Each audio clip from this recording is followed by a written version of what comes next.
Хүнд өдрийн мэндийг хүргье. За Монгол улс болон Евразийн эдийн засгийн холбоо түүний гишүүн орнууд хоорондын худалдааны хэлэлцээрийг сойрхон батлах тухай төслийг манай улсад ашигтай болохоор 100% дэмжиж байгаамаа. За надад нэг асуулт байна. Энэ бензин түлшний татварыг тэг болгон гэдээ яриад идэг. Тэгээд энэ эдийн засгийн холбооны тарифын жагсаалт хавсралт 1-2-оос бензин дизель түлшгэд нэршлэр нь олохгүй юм.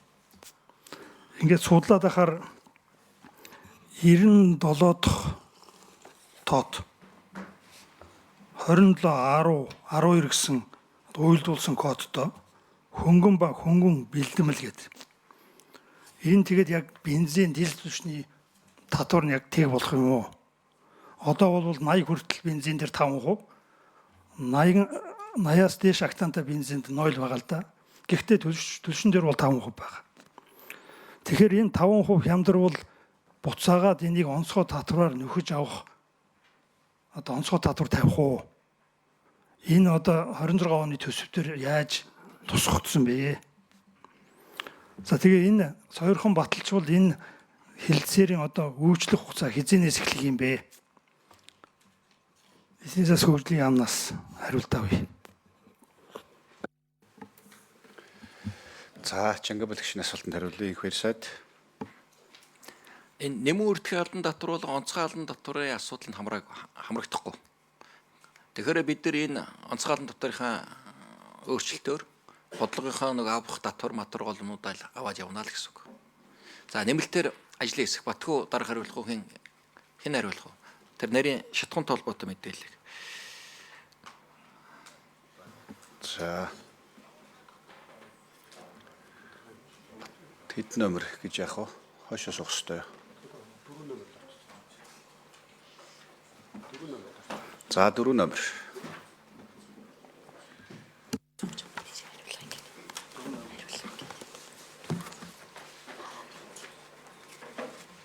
За энэ дрим микрофон өгчээ. За Жангабалагчийн асуултанд хариулъя. Таны тодруулж асуусан 2 нэр төрлийн бараа жагсаалтанд байгаа. Дугаарлалт нь бол нөхцөл кодоор 271,012 гэдэг дугаар дээр хөнгөн тос болон бэлдмэл гээд 80 92 95 гэсэн бензиний зүйл 271,019 дээр бусад үе дизель түлшгээд дизель түлшний асуудал нь орсон байгаа.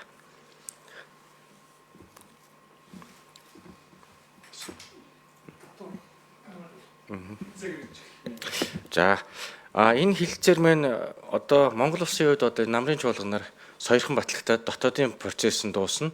Нөгөө 5 улсын хувьд бол өөр их дотоодын процедурын дагуу сойрхон батлуулах, зөвшөөрөл авах процесс нь зэрэг эхэлсэн байгаа.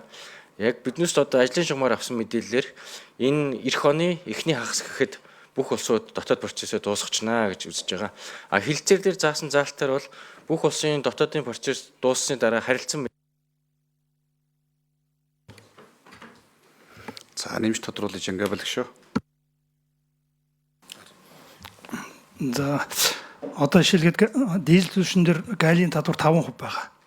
5% болвол энэ хэлэлцээр хүчинтэй болсноос хойш 0 болох юм байна. Тэгэхээр дизель түлш бол нэг 150 төгрөгөөр хямдрах юм байна.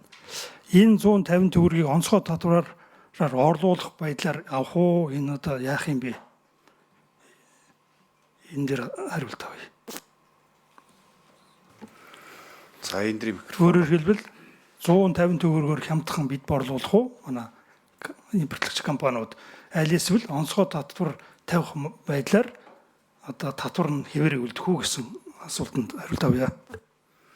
За Батхүү дарга энэ дрим микрофон. Тэгээ энэ онцгой албан татвар бол яг өөрөө бол энэ хэлэлцээрийн хамар хүрээнд багтахгүй байгаа. Засгийн газраас өөрсдөө бодлогоо гаргаад тухайн төсөв санхүүгийн төсвийн орлого бүрдүүлэлтийн хэрэгцээ шаардлага юу байна? Нөгөө талаараа бас энэ дизелийн түлш маань өөрөө уул уурхай хөдөө аж ахуйн гол одоо ашиглагддаг түлш учраас бас үнийн хөнгөлтийн бодлогын онцгой албан татвараараа дэмжиж явах уу гэд бодлогын сонголтоос үр нөлөөг нь судлаад тухайн үед оруулж ирж танилцуул шийдвэр гаргана. За асуух их асуулт сууя. За